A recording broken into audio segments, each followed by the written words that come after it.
Queridos hermanos y hermanas, un cordial saludo a todos y cada uno de ustedes en este Día del Señor, en el cual somos invitados o hemos sido invitados a escuchar la palabra de Dios. En este domingo nos encontramos con un pequeño pasaje del Evangelio de San Marcos, que viene después de que Jesús ha predicado con las parábolas que precisamente terminamos de escuchar el domingo anterior. Terminada su predicación, ya era prácticamente de noche, Jesús invita a sus discípulos a pasar a la otra orilla del lago. Ya esta invitación, esta afirmación tiene un significado, ante todo porque de la otra orilla del lago estaban los pueblos paganos, es decir, aquellos que no creían, que no eran judíos, y que de alguna manera los discípulos no querían ni siquiera acercarse. Y Jesús les invita a dar ese paso. Pero también para cada uno de nosotros la expresión pasar a la otra orilla puede significar tanto en nuestra vida. Puede significar abandonar un estilo de vida para adquirir otro estilo. Puede significar abandonar un cierto camino que estamos haciendo para tomar otro camino. Puede significar cambiar comportamientos, cambiar actitudes. Pasemos a la otra orilla, es decir, demos el paso.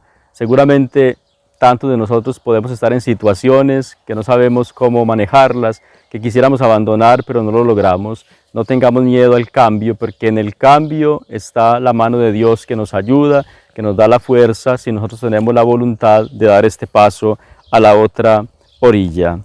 Dice en el Evangelio que los discípulos entonces tomaron a Jesús con ellos así como estaba, así como era. Es decir, es otra expresión que vale la pena subrayar en este Evangelio. Jesús así como era, no como ellos se lo imaginaban, no con la imagen que ellos habían creado de Él, sino tal como era Jesús. Y esto nos hace pensar que nosotros debemos tomar a Jesús, vivir la experiencia de Dios, no de una imagen de un Dios que nos hemos creado nosotros mismos, sino del verdadero y único Dios. Dios como es, no existen diversos dioses, existe solo un Dios. Cuando creamos imágenes de Dios, no me refiero a la estatua o a la imagen o al cuadro que tenemos de Jesús, sino cuando nos creamos una idea propia de Dios, que no es el Dios que la iglesia nos predica, nos anuncia, entonces caemos en una cierta manera en la idolatría. Por eso prendamos también o tomemos nosotros a Jesús así como es, así como nos lo presenta la iglesia. En este desplazarse en el lago hacia la otra orilla, dice el Evangelio que viene una grande tempestad. El viento era contrario, el viento era fuerte, y naturalmente la barca comienza un poco a entrar en peligro. Los discípulos se llenan de miedo sin lugar a dudas y Jesús está tranquilo, durmiendo extrañamente a pesar de la tempestad tan grande, pero Jesús está como si no le importase. Los discípulos de frente a esta situación saben que en la barca está alguno que es mucho más que ellos y que tiene una fuerza particular, que es el Maestro Jesús. Y seguramente por eso ellos lo llaman, lo despiertan. No te importa que nos estábamos hundiendo. Y Jesús responde. Este despertar a Jesús nos hace pensar un poquito en la oración. Cuando creemos que Dios se ha olvidado de nosotros, cuando creemos que Dios aparentemente está dormido, está pasivo, se ha desinteresado de nuestra vida, a través de la oración también le podemos reclamar, inclusive con palabras un poquito fuertes, como hicieron los discípulos, ¿no? No te importa que nos estemos hundiendo. A veces también a Dios necesitamos hablarle así, cuando nuestra situación es tan difícil que sentimos que estamos propio tocando fondo, debemos decirle: Señor, ¿dónde estás? ¿Me has abandonado? ¿No te importa mi situación? ¿No quieres darme una mano? Y seguramente Dios responderá. Por tanto, la manera de despertar, la aparente actitud pasiva de Dios es a través de nuestra oración, de nuestro grito, porque la oración se manifiesta también a través del grito.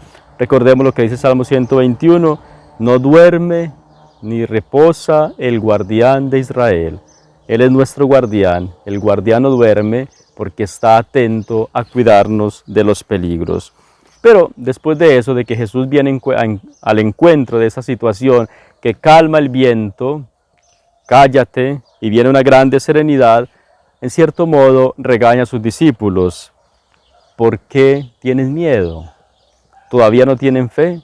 Es decir, el problema de nuestros miedos, el problema de nuestra actitud frente a las situaciones difíciles de la vida es precisamente la falta de fe. La falta de fe en que Dios, aunque aparentemente no lo vemos, aunque no lo sentimos, aunque tantas veces no nos habla, sin embargo, está ahí. Y está ahí para salir a nuestro encuentro en el momento en que Él sabe que no depende ya de nosotros la situación, sino que depende de Él. Por tanto, la oración debe ser nuestra llave con la cual abrimos la puerta, si podemos decir así, del cuarto de Dios para que venga a nuestro encuentro. Sea entonces esta palabra de Dios un invito a seguir creciendo en la fe. ¿Todavía no tienen fe? Es decir, la fe es un camino, es un recorrido y es un don de Dios. Y la fe nos ayudará a entender cada situación de nuestra vida. La tempestad de este momento histórico que vivimos en nuestro mundo con la pandemia es una tempestad que adquiere un significado si lo miramos desde la fe. Y Dios no nos la ha quitado, no soluciona el problema, pero le dará un significado y hará así que podamos salir mejores de esta situación, como tantas veces nos lo ha dicho el Papa Francisco.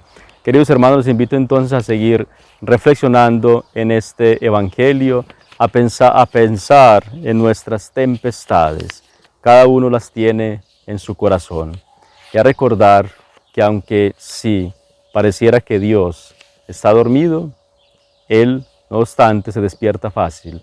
Basta que lo llamemos, basta que gritemos a través de nuestra oración.